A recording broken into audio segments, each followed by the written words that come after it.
Two, it's Miss Hull here. You are never going to believe what's happened. I woke up this morning and look, Harrison's black hole was at the end of my bed, just like it was in the story that we were reading when we were in school. Can you see all the things that the black hole has swallowed? I wonder if you can spot Hector Broom and Blue. What about the vegetables that Harrison didn't like? And the bikes from the bike shed. Even some of the swimming pool water's there. I wonder if we should read on and find out what happens next. I've got the balloon safely tied around my wrist, so hopefully I won't get sucked inside and it won't start eating things that it shouldn't do. Let's reread chapter 7 and find out what happens to Harrison and his black hole. That night, try as he might, Harrison simply couldn't sleep. And when he finally did, he had a terrible nightmare. He was by some roadworks when a black and white dog with Hector Broom's face appeared and jumped at him. Harrison ducked, and the creature sailed right over his head and into a cement mixer.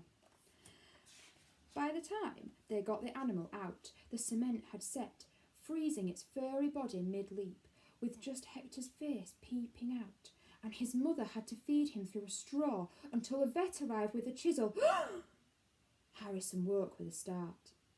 The black hole was tied to the end of his bed, just as it had been the night before. And now it had digested a swimming pool, Hector Broom, an entire cupboard of school books, and all the food that Harrison hated. It was bigger than ever. As Harrison lay in bed looking at it and thinking of poor Blue covered in cement, he had a moment of clarity. He knew what he had to do. He had to go to Shelley's grandmother's house, find Shelley and ask her how to get Blue and Hector back. He got himself dressed double quick, untied the black hole and tiptoed out onto the landing. His parents' bedroom door was closed, so they must still be asleep. That's a good thing, he thought. If they saw him sneaking out this early, they might ask him some difficult questions. Once downstairs, he found a pencil and a piece of paper and wrote, "Dear Mother and Father, I'm going out for a walk for no reason. I am absolutely not going to Shelley's grandmother's house. Love, Harrison." I'll show you his note there. You see at the bottom of the page. Satisfied, Harrison folded the note and left it in the middle of the kitchen table, where he could be sure his parents would see it. Going out on his own was against the rules, but if he was back before his parents woke up, they need never know. And if they did wake up and found him gone, the note, he reasoned, would stop them worrying. He pulled his jacket off the peg, squeezed his feet into his wellies, tied the black hole safely to his left wrist, and stepped outside into the cold, early morning air. The lane was empty, and he saw to his horror that every tree was pasted with one of Mr. Hardwick's leaflets. Wherever he looked, Blue's face stared back at him. Feeling guiltier than ever, he hurried down the hill to a little crooked house opposite the village school. He unhitched the weather-beaten gate, crunched up the little gravel path to the purple front door, and lifted himself onto his tiptoes so that he could reach the brass door knocker. There was no answer, so he knocked again. All the curtains were shut. "Shelley?" he called through the letterbox when he noticed it was decorated with a snake swallowing its own tail. "Shelley!" There was no answer. He was about to give up when one of the upper windows opened and Shelley's grandmother popped her head through the curtains. "Shh!" she said, in a voice that Harrison thought was quite loud for someone asking him to be quiet. "Don't you know what time it is?" "I can't." "Shh!" said Harrison. "I need to speak to Shelley." "She's not home." "Where is she?" asked Harrison. Shelley's grandmother looked at one of her 3 wristwatches. "Probably halfway across the Atlantic," she said. "It's an emergency," said Harrison, holding up the black hole. "Something terrible has happened." Shelley's grandmother frowned. "You'd better come inside." It would be good, for the sake of our story, to say that seconds later the front door opened and Shelley's grandmother and Harrison continued their conversation. But sadly, that wouldn't be entirely true. Instead, there was a very long time when nothing much happened at all. There was no sound from inside the house, and nothing for Harrison to do except wait. A postman strolled past with the sack of letters on a trolley. A woman walked down the street with her dog, and the sun grew so hot that Harrison wished he hadn't worn his jacket. He was beginning to wonder whether Shelley's grandmother had forgotten all about him when he heard a clicking and whirring sound on the other side of the door.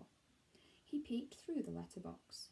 Inside, he could just make out Shelley's grandmother's feet coming down the stairs on a very slow-moving stair lift.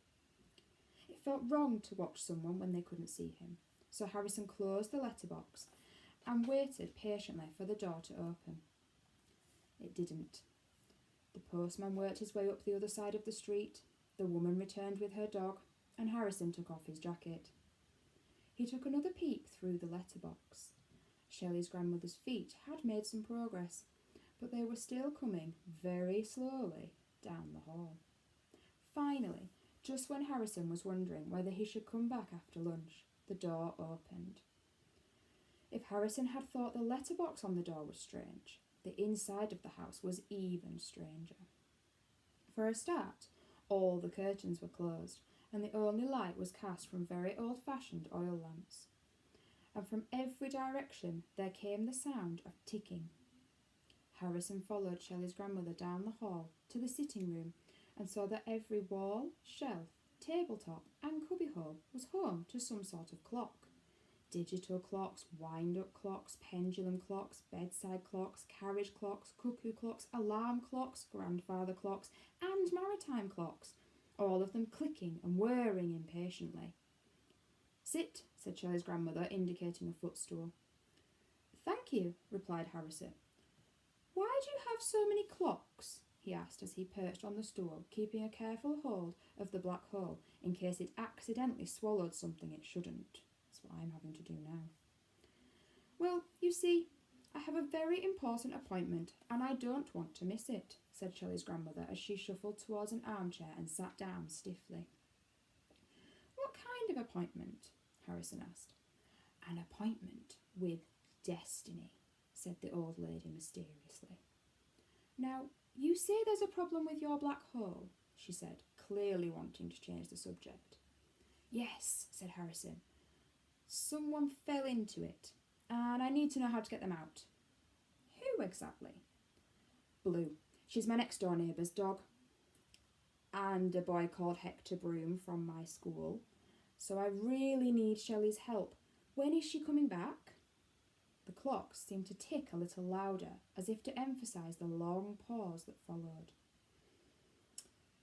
"Maybe never," said the old lady. "She's gone to South America, to the very large telescope in Chile. It's on top of a mountain where there are no clouds, and the sky is the brightest and clearest on Earth. It's the best place in the world to be an astronomer. She's hoping they'll give her a job." "But how am I going to get Hector Broom and Blue without Shelley?" "There are 3 things you have to know about a black hole," announced the old lady. "Firstly, a black hole is black." "Right," said Harrison. That one seemed quite obvious if he was honest. "Secondly, anything that touches it is pulled inside." "Yes," said Harrison. He'd already seen that in action.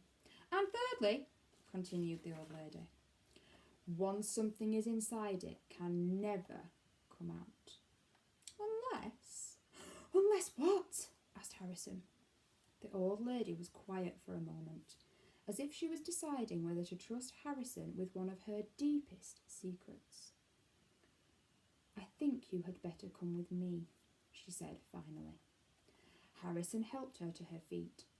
That part of their meeting took almost as long as everything else put together, but it's not directly relevant to our story, so I won't bore you with the detail. It wasn't pretty and included a very awkward moment where Harrison's head was used by the old lady as a sort of leaning post, and another one where she somehow ended up sitting on top of him on the floor. But eventually, through luck, perseverance, and brute strength, they found themselves out of the sitting room and back in the hallway, edging their way towards a large green door. Okay, year 2, that is the end of chapter 7 of The Boy Who Made the World Disappear by Ben Miller.